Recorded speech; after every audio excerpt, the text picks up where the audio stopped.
नमस्कार. स्वादिष्ट मराठी किचन मध्ये आपल्या सर्व खवय्यांचं मनपूर्वक स्वागत. सर्वांना रामनवमीच्या हार्दिक शुभेच्छा. रामनवमीला दाक्षिणात्य राम मंदिरात पुजारी श्री प्रभू रामचंद्रांना केशर पानकमचा नैवेद्य दाखवतात. केशर पानकम म्हणजे एका पद्धतीचं थंड पेय.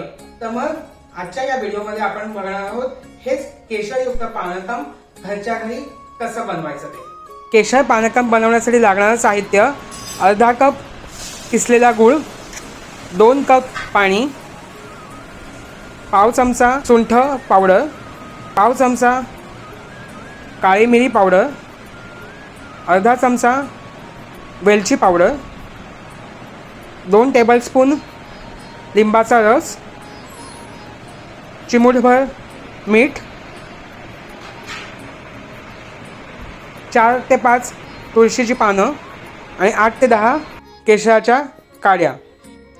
प्रथम एका बाउलमध्ये आपण किसलेला गूळ आणि पाणी चांगलं मिक्स करून घेणार आहोत. हा किसलेला गूळ या पाण्यात पूर्णपणे विरघळण्यासाठी अर्धा तास आपण हे मिश्रण बाजूला ठेवूया. आता अर्ध्या तासानंतर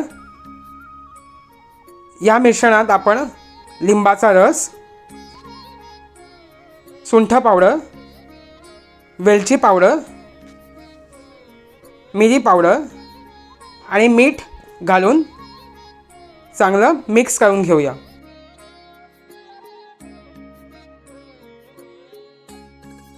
शेवटी यात आपण थोड्या पाण्यात केशर मिक्स केलेलं आहे ते पाणी घालणार आहोत आणि हे सर्व मिश्रण आपण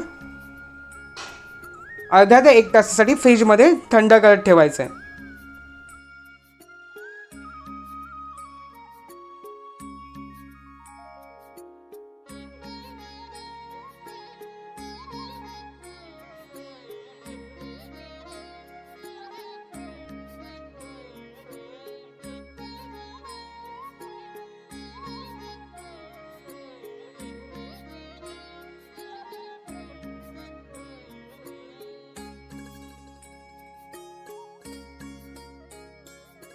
हे आपलं केशर पानकम तयार झालं.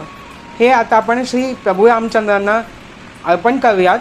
तर पाहिल्यात ना खवय्यांनो, केशरयुक्त पानकम हे झटपट कसं बनवायचं. तर मग या रामनवमीला हे तुम्ही नक्की घरी करून बघा आणि श्री प्रभू रामचंद्रांना याचा नैवेद्य द्या आणि आपल्या सर्व भक्तांनाही सुद्धा द्या. तर मग भेटूया आपण पुढच्या व्हिडिओमध्ये. आणि हो, अशाच माहितीपूर्ण आणि वैविध्यपूर्ण रेसिपीसाठी आमचं स्वादिष्ट मराठी किचन हे चॅनल सबस्क्राईब करा, लाईक करा, कमेंट्स करा. यावरचे सर्व व्हिडिओज तुमच्या मित्रमंडळींना शेअर करा आणि बेल आयकॉन दाबायला मात्र विसरू नका. मग भेटूया पुढच्या व्हिडिओमध्ये. धन्यवाद. जय श्रीराम.